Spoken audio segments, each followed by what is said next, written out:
तो देखिए, सामान्य सी बात कही जाती है कि भारत और चीन की जो पेट्रोल पार्टियां निकलती हैं उनके बीच इस तरह की झड़प हो जाती है, लेकिन ये कोई सामान्य झड़प नहीं थी। वो क्यों? क्योंकि जो तादाद थी चीनियों की वो बड़ी थी। हम आपको बताते हैं कि जो संभावित इलाका बताया जा रहा है तवांग के भीतर, ये लगभग 16,500 फीट की ऊंचाई का इलाका बताया जा रहा है। ये इलाका बड़ा कठिन इलाका होता है। इन इलाकों में एक तो बर्फबारी बहुत ज्यादा, दूसरा ऊंचाई यहां की जितनी है, एक 15,000 फीट की ऊंचाई से ऊपर अगर आप पहुंच जाते हैं तो ऊंचाई से जुड़ी हुई जितनी समस्याएं स्वास्थ्य की होती हैं वो आपको होने लगती हैं।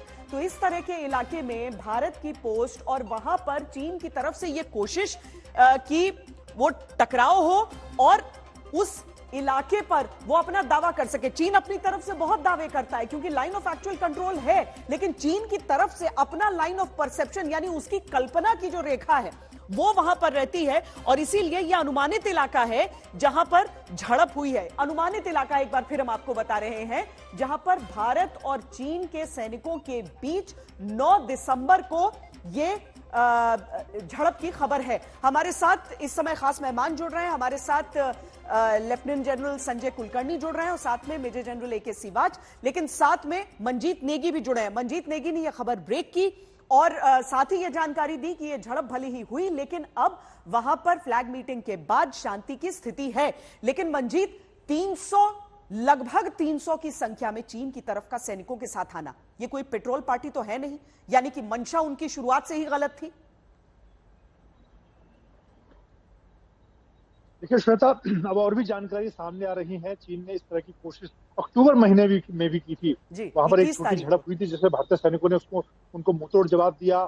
चीनी सैनिकों के हथियार उनसे ले लिए थे।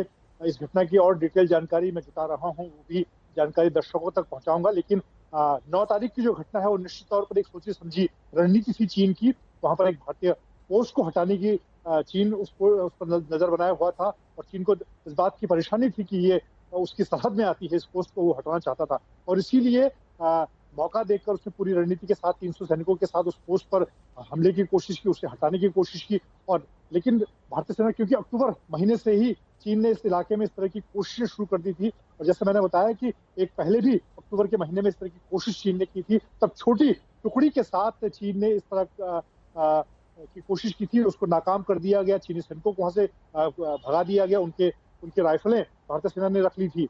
और उसके बाद 9 दिसंबर की जो घटना है उसके बाद चीनी सेना ने बड़ी तैयारी के साथ ज्यादा सैनिकों के साथ इस पोस्ट पर इस तरह की कोशिश की, उसे हटाने की कोशिश की और वहां पर अपना अधिकार दिखाने की कोशिश की। हालांकि क्योंकि भारतीय सेना तैयार थी, पहले अक्टूबर महीने में इस तरह की कोशिश चीन की तरफ से हो चुकी थी, इसीलिए पूरी तैयारी भारतीय सेना की थी। 300 भारतीय सेना भी और बड़ी संख्या में तैनात थी, और इस बार चीन के इस बड़े मंसूबे को भारतीय सेना ने पूरी मुस्तैदी के साथ नाकाम किया है।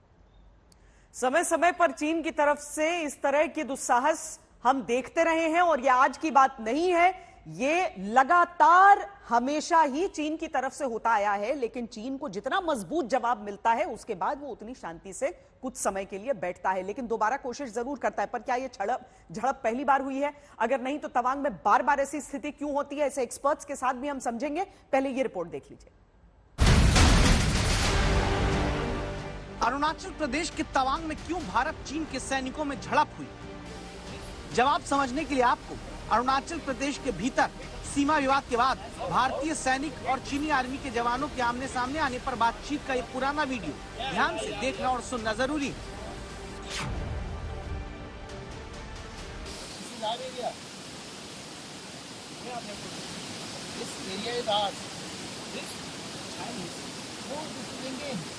Take the map that you have, because you are 20 kilometers inside India. You come from Chitilla. Which pass? Chitilla is where? Chitilla is where? Pass on the list. But my map is further. So, okay. So, go back to your side of the list. And then I will stay. You go back to your side. I'm going to go back. Yeah, you go back to your side. We are going along. This is around 20 kilometers from here. No. This is China. No. That's what I'm saying. We don't talk this question. Yes, we don't talk this question. We go back. Yeah. What I'm saying is you are 20 kilometers inside it. If it is the border, a little bit is understandable. 20 kilometers. Yeah. You can speak to a Arab. Maybe there may be a mistake in the navigation or something because of this you are getting. I would like to clarify this.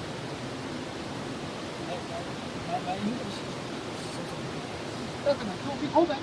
You go back. Fine. Yeah. Now you go sleep, wait for sleep. Tomorrow, wait or go back. Tomorrow you go back.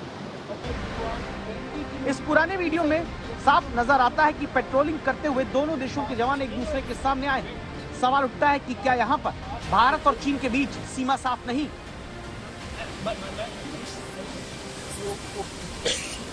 Go back your side of the road, and then I will stay. You go back to your side, right?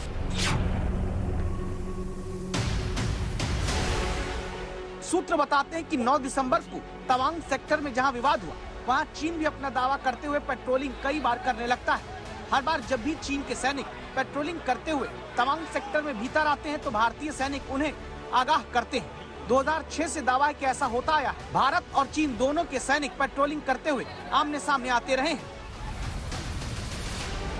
संभव है कि यही वजह है इस बार भी जब Yangtse इलाके में दावों के मुताबिक 9 दिसंबर को चीनी सैनिक आगे आए तो भारतीय सैनिकों के साथ उनकी झड़प हुई और भारत के जवानों ने चीन के सैनिकों को पीछे धकेल दिया। मंजीत नेगी, दिल्ली आज तक।